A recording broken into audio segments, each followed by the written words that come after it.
everyone, welcome back to my channel where we talk about Webtoon creation. In today's video, we are going to explore how to use collage technique and apply it into Webtoon making.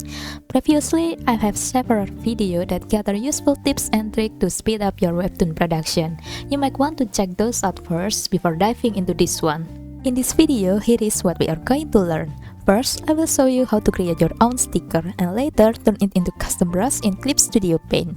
Next, we'll explore the borderline effect tool to give your image that fun pop-up effect. And finally, I will guide you step by step on how actually making your very own custom brush from scratch.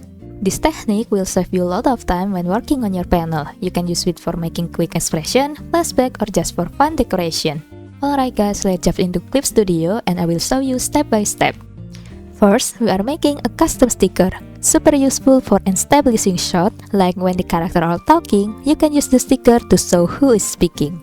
Now, let's jump into the speed paint process for the sticker. You can design your custom sticker in a GB style. At first, I plan to sketch the whole body, but since my character wear different uniform, I decided to just draw the head. I also thought about making different custom expression, but since this is just an example, I will show you what is in this video. After finishing the sketch, the next step is the line art. I recommend using a vector layer because it lets you adjust the line thickness later. It also makes erasing and transforming much easier, since the line won't get pixelated. To make a vector layer, just click on the new layer and select the one with the little box icon inside it. By the way, if you are curious about my line art brush setting, you can see them here. I'm using the G-Pen tool, customized to fit my drawing style. Once the line art is done, let's move on to the coloring. Since I will be using this for my webtoon, I'm keeping the coloring style consistent, starting with the base color, then shading, and finally lighting for each chibi character. And once that's finished, we will move on the borderline effect tool. The borderline effect tool is one of the tools in the Clip Studio Paint that make it easier for you to create outline around the object you made. For example, in the character I'm using this time, you see the border around them, right? Yes, I'm using the borderline effect to make it stand out more and give the collage effect impression. Now, let's try applying the borderline effect to create the sticker look. First, make sure you are on the layer you want to add the border to. Then, go over here and click on the borderline effect. The outline will instantly appear around your character. You can adjust the thickness and the color of the line. And don't forget to turn on anti-aliasing so the edges will look smooth.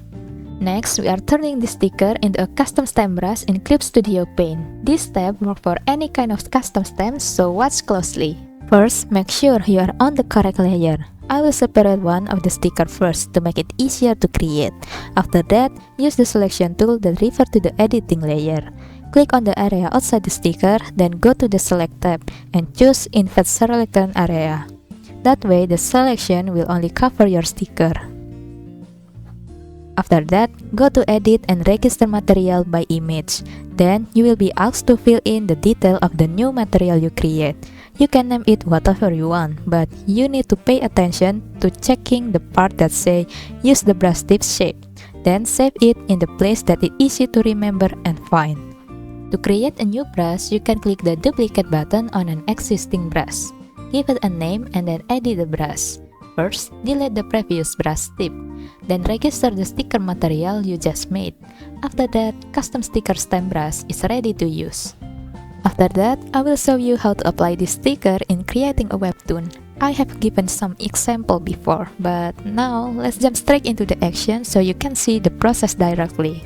Here, the custom sticker will use to indicate which character is speaking. This way, when you come across a moment where the panel shot is focused on textured background, you won't need to redraw your character from sketch to coloring.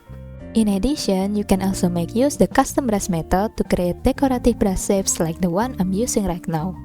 To create a playful, cute, and comedic atmosphere, the brush you should use also have a cheerful vibe. You can also add the borderline effect again on the panel and the speech balloon to give them a collage-like style.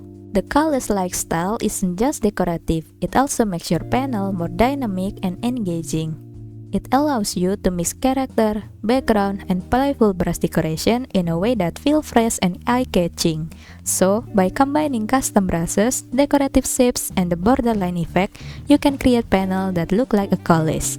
This gives your webtoon a fun, playful, and unique atmosphere that really stand out. And this is the result of how sticker and collage-style effect can be applied into your webtoon panel. And that's wrap up of today's tutorial, and thank you for watching. See you next time.